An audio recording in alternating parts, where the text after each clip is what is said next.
when you guys sit down to put together an album, when you first sit down to really conceptualize it, what tools do you go after? What do you throw out on the table to get yourselves going in whatever direction?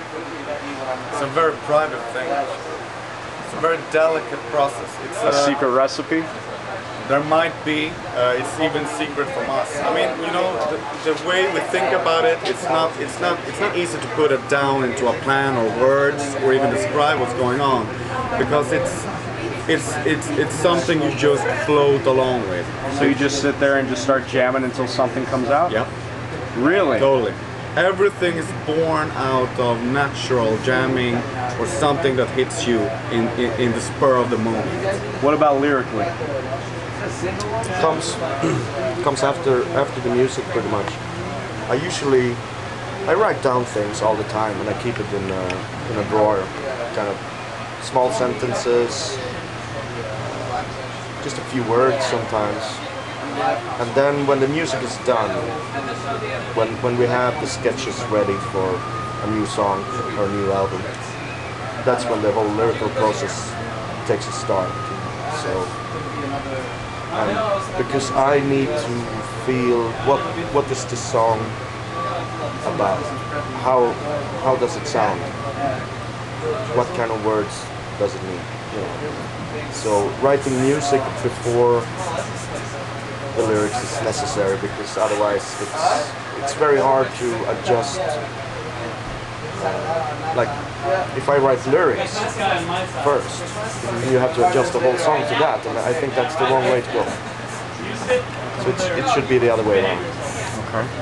But at the same time, you can have a fragment of a lyrical line that is influencing the songwriting to catch on, yes. You know? And then it spins off each other. But as Jonas said, the main lyrical writing always is like on top of the musical.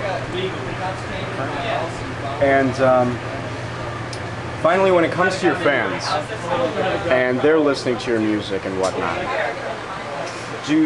what sort of experiences do you want them to take away from your music? What sorts of ideas, thoughts, concepts, feelings, anything? What do you want your fans to take away when they get done listening to a fresh Katatonia album for the first time? What are they supposed to get? I think, for me, as for my favorite albums, I want them to have the same feeling, which is like this kind of music. I want to be a part of my life. You know, when I get a new album from one of my favorite artists and it's just as good as I hoped, I feel that this is a companion that will, you know, it will last for a very long time. I will either listen to it every day for a year, or I will listen to it every second, third year, just one time, but it will be there, you know. I think that's how I want it to be. Dependable. Yeah. Yeah, I agree. It should be a companion, you know. It should be such an integral, important part of your life that you would feel lost without. That's the aim. It's difficult, but we're getting there. Okay. And then lastly, is there, where are you guys going from here? Okay, so obviously you're touring the world.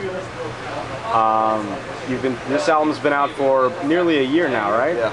So while you're on the road and touring the world and getting inspired and whatnot, is there anything else that you have been putting together for the studio later on? Is there a break on the way?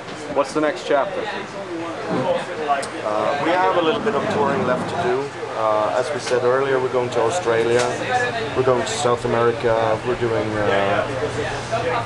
some more territories, but I think then it's time to actually wrap up the touring bit and start writing a new album.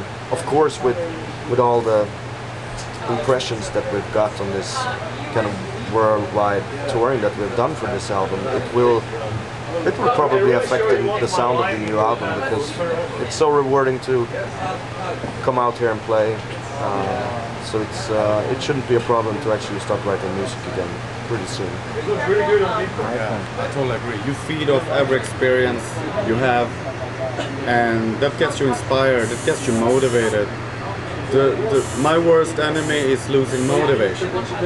Even though I might have my creativity somewhere in there, if I ain't motivated, ain't gonna come up with anything, you know. So I need a motivation. I feel really motivated by touring and meeting the people, meeting our fans, and just sharing this experience that we created together. Yeah, to see that our music means something more than just, you know, the usual radio music.